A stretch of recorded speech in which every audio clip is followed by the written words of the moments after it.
those are largely untapped opportunities for academic medical centers to really grow their overall businesses, again, by leveraging the things that they're really good at, and then taking those concepts and those infrastructure assets and applying them to other parts of the organization to make themselves more attractive to community providers as one-stop shopping options.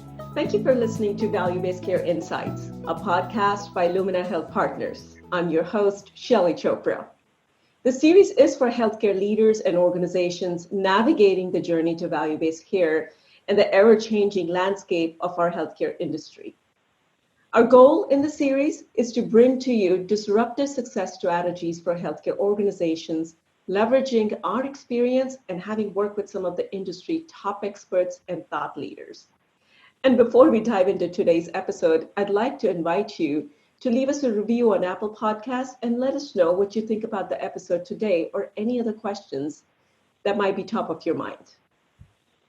In today's episode, my co-host and managing principal of the firm, Dan Marino, will continue his deep dive into the topic we started in the last episode, which is value-based care insights for academic medical centers.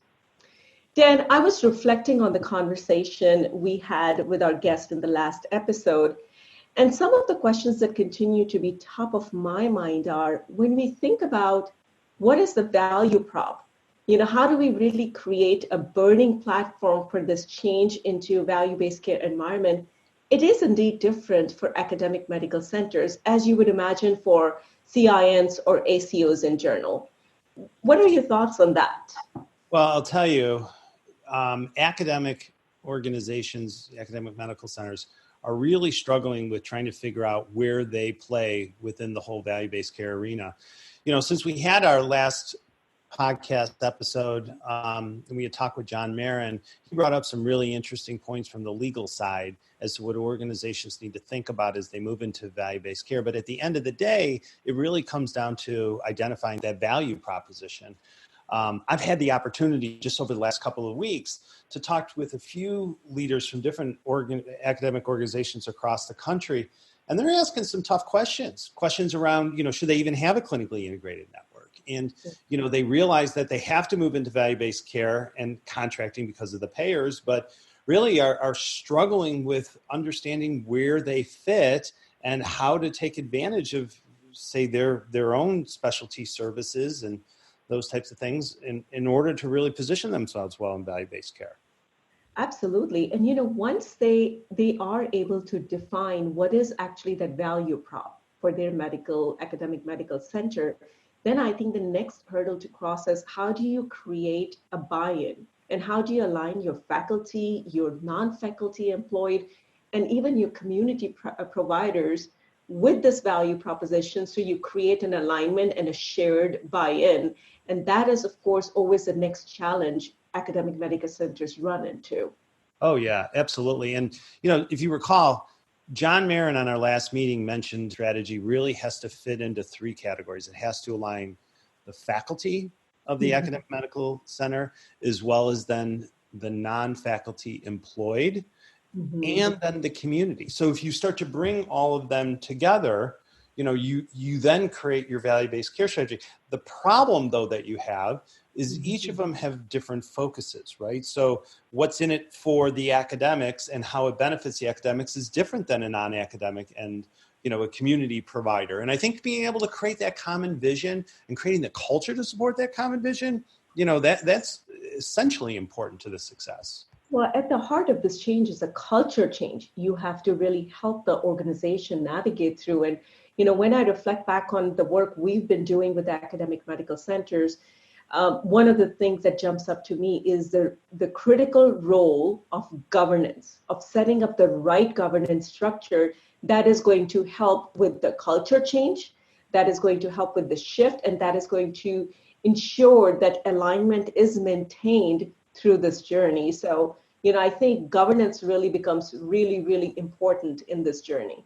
Yeah, and I think it's an area that is, I don't think is given enough attention as you're thinking about how to manage the strategy going forward. Well, really pleased today to have Brent Estes with us, Shaillee. Brent is a national leader, worked in a large healthcare system, academic system for quite some time, has tremendous amount of experience in moving AMCs forward under the whole value-based care strategy, focusing on everything from governance to the payer contracts and so forth. Welcome, Brent. Thanks, Dan and Shaillee. Happy to be here. I appreciate the opportunity to participate. So, Brent, why don't you take us through a couple of your thoughts, right? Shaillee and I sort of talked about framing some of these issues and the challenges that AMCs have, and she brought up a good point, right? Establishing that burning platform, the value proposition. So what have you seen as far as, say, some of the models that are out there that AMCs, those that have been successful moving into value-based care, what are those models that they've used? Yeah, it's a great question. I think there's really not a one-size-fits-all solution for an academic medical center because, as you two know, in working with these organizations, if you've seen one, you've seen one.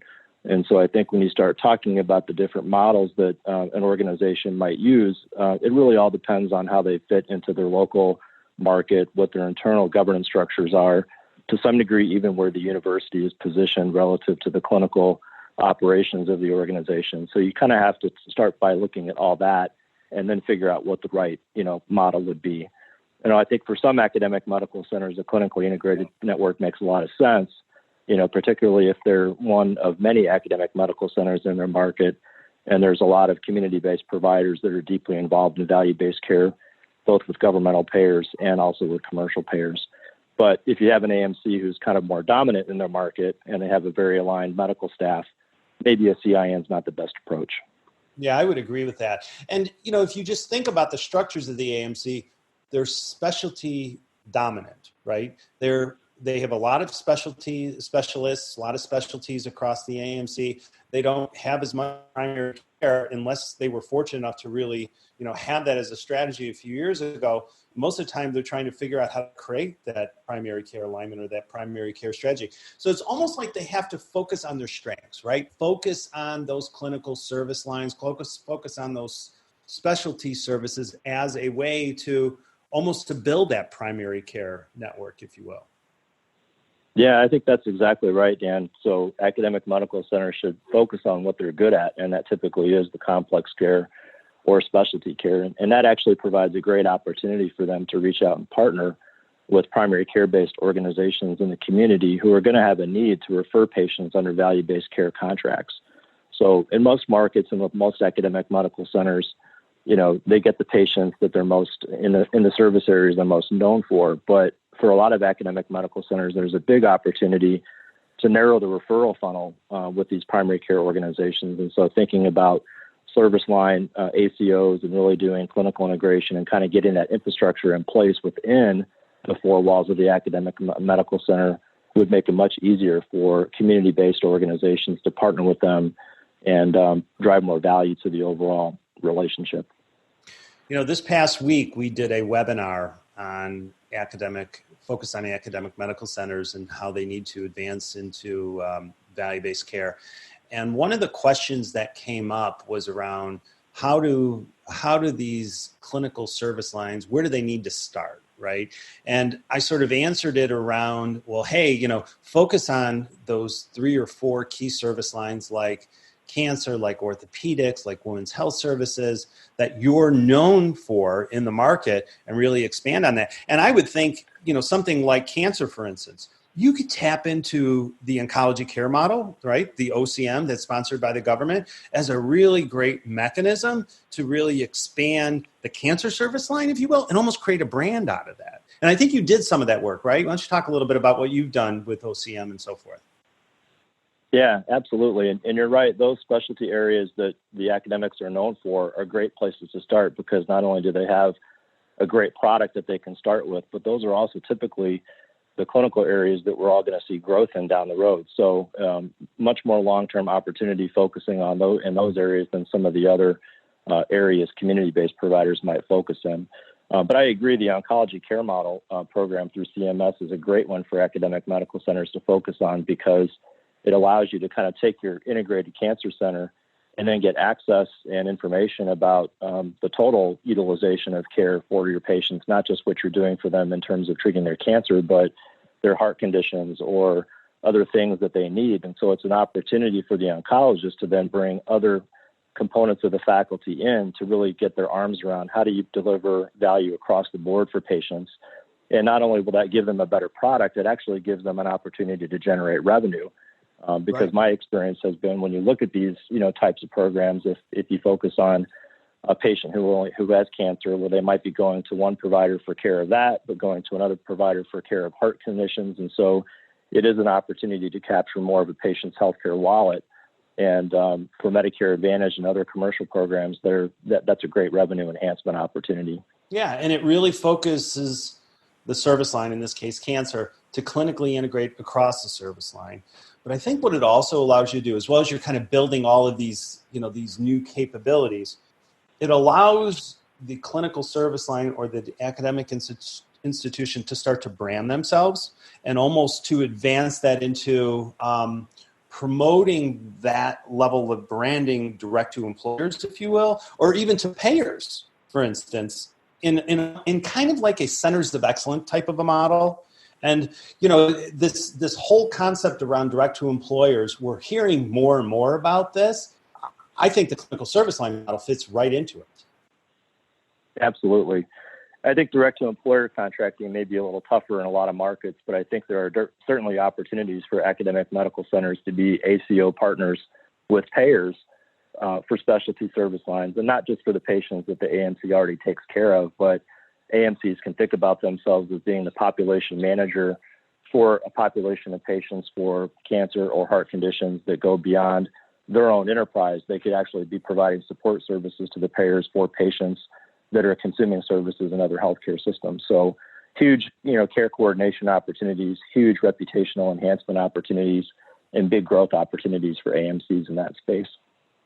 Yeah, and I don't even think the AMCs really realize that. It's interesting, the ones that I've been speaking to, they're really not taking advantage of, I think, the role that they play in managing the community population, if you will. I mean, these AMCs, they manage, if you're a tertiary care environment, you're managing the most complex, right? So if you think about the risk pyramid, they're managing the top of the risk pyramid, the high complex patients, the patients that are most costly.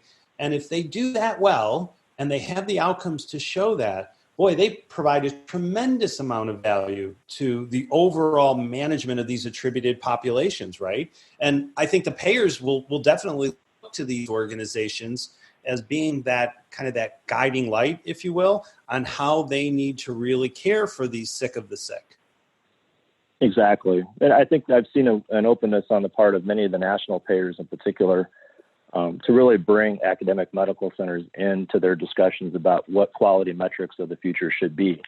And I think when you talk about some of the challenges of academic medical centers embracing value-based care as we've seen it to this point, because you mentioned many of them are really heavily driven by specialty care and not primary care, they have a hard time sort of aligning around things that commercial payers have typically focused on, like diabetes care and hypertension, because that's not really what they think of first when they think about driving value out of the academic medical center.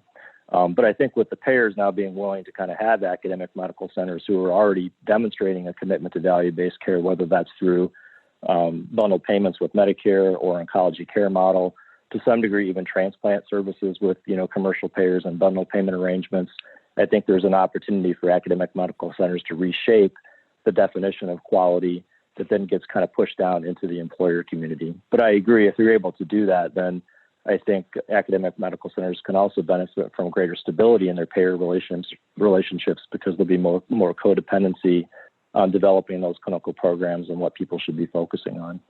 Yeah, absolutely. One of the things that Shaillee mentioned early on when we were talking, when we work with a lot of the academics, we really almost focus a considerable amount of time at the beginning around education and having conversations, say, with the dean, slightly different than the president of the practice plan, but really focusing on the same message, right? What's that value proposition? How do you move them forward? How do you create the right governance to structure that? What are some of the thoughts that you've had around governance? I know in the organization you worked on or worked with, you focused a lot on governance models. Yeah, we did, and it really is important. And, so I think, first of all, you touched upon it, it really all starts at the top of the organization. So if the very senior leaders of the organization don't really believe that value-based care is the way things are going in healthcare, then there really is not much chance you're going to get the rest of the organization to move. Once you can overcome that, and I think you can in most academic medical center organizations, they would all recognize that at some point, somebody in their market is going to do it. So there is a benefit to being an early adopter in some of these initiatives. But then you have to really kind of figure out what the right structure is for their particular situation. I think generally you want to have a person who's dedicated to improving value-based care infrastructure and processes within the organization. And that person has to be obviously respected by their, peers within the faculty plan or on the medical staff of the AMC. But I also think they have to have some real responsibilities and authorities in terms of being able to change things and get people to coordinate their efforts and collaborate. So areas like social work and case management and discharge planning ought to all be working really closely together in order to make sure that transitions of care are done. And that's how you're able to focus on things like management of your post-acute care network and really being able to get people back into the offices when they need to. And it also feeds into readmissions programs and other inpatient management programs. So I think having an accountable person is really important. I also think that individual really should have a good understanding of the local market with regard to the commercial payers and employers. They don't necessarily have to agree with what the payers say, but I think not dismissing what the payers are talking about in terms of what they're hearing from employers is an important quality for that leader to have. Yeah. And I couldn't agree with you more. I think having that individual, somebody to be the point person, right, sort of carrying the VBC torch, if you will, I think is critical. I think second to that, as you mentioned, this person does have to have a good feel for the market that they're living in, frankly, both in terms of the payers and how to connect with the community providers as well, too. And then coupled on, or just adding to that, I think if they also could then have some good relationships with, the business leaders and the community leaders, because as you said, the academic institution, just their mission alone puts them in a different role as they're working with the community. Yeah, absolutely. Couldn't agree more with the relationships with the community providers. And again, we touched on it before, but I think those are largely untapped opportunities for academic medical centers to really grow their overall businesses, again, by leveraging the things that they're really good at, and then taking those concepts and those infrastructure assets and applying them to other parts of the organization to make themselves more attractive to community providers as one-stop shopping options. Right. Well, Brent, I think if we can wrap up a couple of things, if you were to give some advice to our listeners, and especially those that are living in the academic world, what would be the 2 or 3 pieces of advice, that you would share with them as they're starting to really move their organization into one that's focused a little bit more on value-based care? Yeah, that's a great question. I think it might be hard to come up with a couple, but I'll give it a shot. I think one is really tackle the cultural issues, head on and make sure you've got alignment at your most senior leadership level in terms of where your market is going on value-based care. And then from there, engage your chairs and other clinical leaders to really help put together the right structure for your organization. So I think that would be probably the best place for people to start. And then I think, go to the market and ask what payers are wanting and talk to them about how you're providing value to them today and what improvements you could make, down the road. And for some academic medical centers, they have access to employers and others that don't. But for those that do, use those relationships as well. Yeah, I agree. And I think just building on that, just having these organizations focusing on what their strengths are and really how to position themselves as a differentiator in the market, right? Right. I think a lot of these organizations are trying to fit into one mold, and unfortunately that mold is more community-based, CIN or value-based care mold, as opposed to focusing on the strengths of the academics. Exactly. So again, I guess the third piece of advice would be really take a look at, CMS programs that are available. We've already talked about oncology care model, but that really is a good example of how academic medical centers can really jump into value-based care with little risk, but a lot of opportunity to really improve internal processes to reduce operating costs, but also really improve care and drive revenue. Yeah, I absolutely agree. Well, Shaillee, Brent's brought up some great points. I know when we were talking early on, I think these struggles with where these organizations need to start, I think they're going to continue to struggle with this. And I know you've worked with a lot of senior leaders too, as they're starting to move their whole culture forward, their whole strategy forward. I think the governance model is going to be critical in making that happen. But I'd also love to see these organizations really thinking about how they can solve, the population health problem, health management problem. Really being able to think about where they fit, how they leverage it, and really where their big takeaways are, where their big strengths are. I think that part of the value proposition becomes really important. I agree, Dan. And, Brent, as you were talking, what prompted me was it's not about just defining and identifying the value prop, but also being prepared to be able to measure the value and the change and the impact you create as a result of those programs.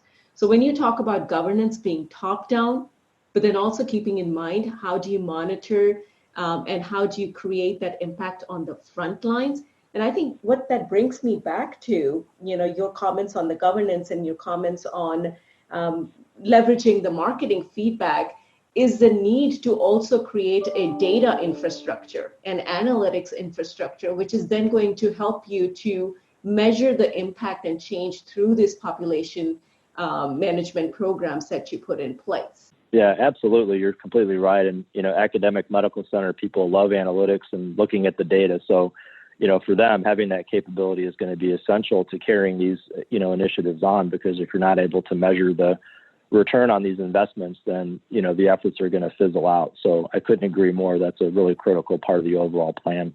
I could definitely see us having a conversation at some point down the road, probably sooner than later, on the real need for this level of data in an academic environment. That's a great point. Analytics becomes really important as a core infrastructure to really measure the change and the impact that's implemented in this journey to value-based care. And in fact, that also happens to be our theme in April, which is to dive into successful strategies on how to put together an action-oriented analytics infrastructure that helps measure the return on investment, the pace of change that is implemented, or where you're not able to implement the change, but really making it very data specific. And that's the focus of our podcast episodes in April.